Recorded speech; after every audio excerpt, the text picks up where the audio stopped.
Please welcome Matt Shore.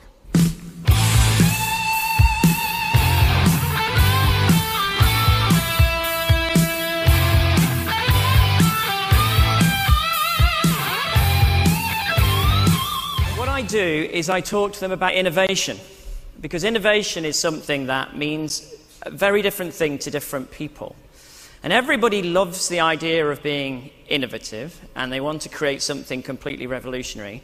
But people tend to fall into the 7 same traps. So I'm here in 45 minutes, hopefully, to cover those off with you and teach you a little bit about what I've learned working with these big companies and give you some examples.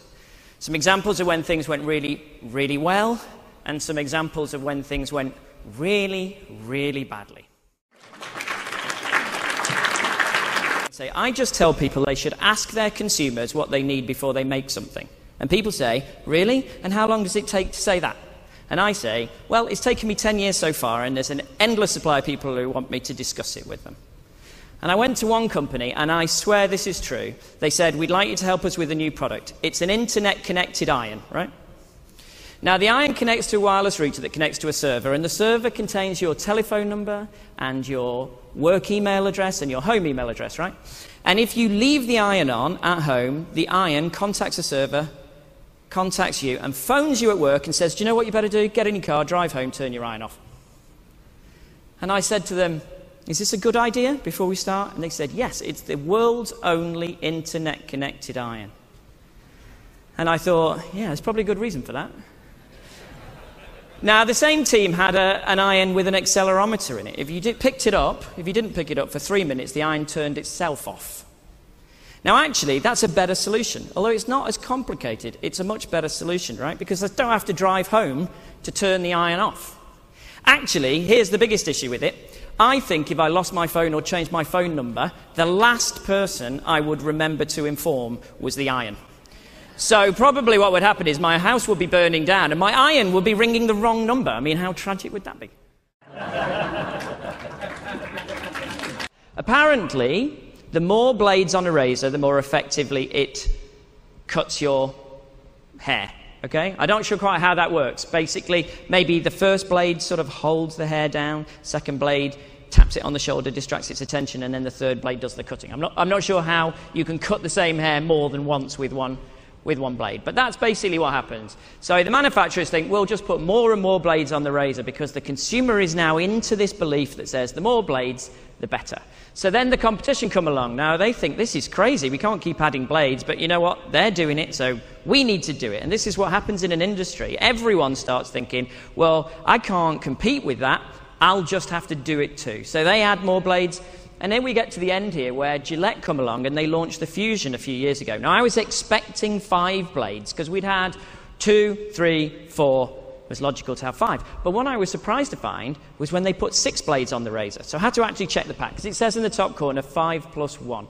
Well, it says there are 5 blades on the front of the razor. That gives an unparalleled, unprecedented smooth shave, right? Okay. But then there's 1 blade on the back. So I think, well, this is fascinating. Why is there a blade on the back? So I read the pack, and the pack obliges me by telling me there is a blade on the back for those hard-to-reach areas. And I start thinking to myself, well, where are these hard-to-reach areas? So the pack obliges again by saying, well, the hard-to-reach areas include areas like this, you see. And I'm thinking, but this has always been here. I don't particularly remember this being hard to reach. When did this become hard to reach? I'll tell you when this became hard to reach. When someone put 5 blades on my razor, so now it won't fit on my face anymore. So I now have to rotate my razor around so it can use the single blade on the back, which, by the way, does a very good job. And it makes me wonder why I'm paying $10 per razor blade for the 5 on the front. Looking for a close shave? Then you're looking for the new Quintipio Mega Shave. Now with 15 extra large blades. Everyone's talking. This is from Bic. It's a pen for ladies. It's called Crystal for Her. Now you might be thinking to yourself, why would a woman need a different kind of pen than a man? Well, I'll tell you. You see, these are the 2 benefits that Bic point out. It has a slimmer barrel designed to fit more comfortably in women's little hands. And then number 2, it writes up to 2 times more than other ballpoint pens. That one, I'm not quite sure why that relates to being a woman's pen. The implication being that women might take twice as long to say the same thing as a man. Is that what they're saying? I'm not sure. But if you want to laugh, what you should do is you should go onto Amazon's website, have a look at this product, and then read the comments underneath, because it is the funniest thing I have ever seen. Here's just a couple. As a father of 3 daughters and a husband of 1 wife, for many years I've been irritated at how often I've had to field complaints about how my pens were just not suited for other members of my household. But now at last Bic has supplied the solution. I am so grateful. And the pink colour is perfect.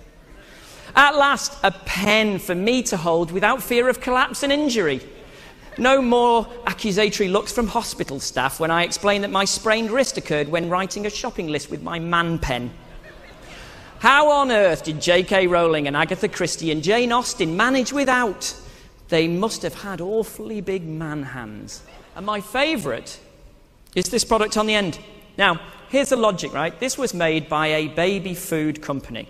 And they had excess capacity on the line for filling jars. And do you know what they thought? But there's an untapped market out there. You know, those single people who are tragic anyway and don't really have any life or, any self-respect or dignity left. So let's fill those jars with adult food and then stick the name singles on it. So that when they're at the supermarket counter and they're going through, they say, yes, of course, but I'm tragic and alone. So I'm eating chicken Madeira out of a baby food jar. That sounds like a really good solution. Hopefully that's given you a taste for finding out a little bit more about these things. I've got some more videos and things on my site and some examples if you want to have a look at that. But that's the end of my time. So thank you very much for being a lovely audience and enjoy the rest of your day.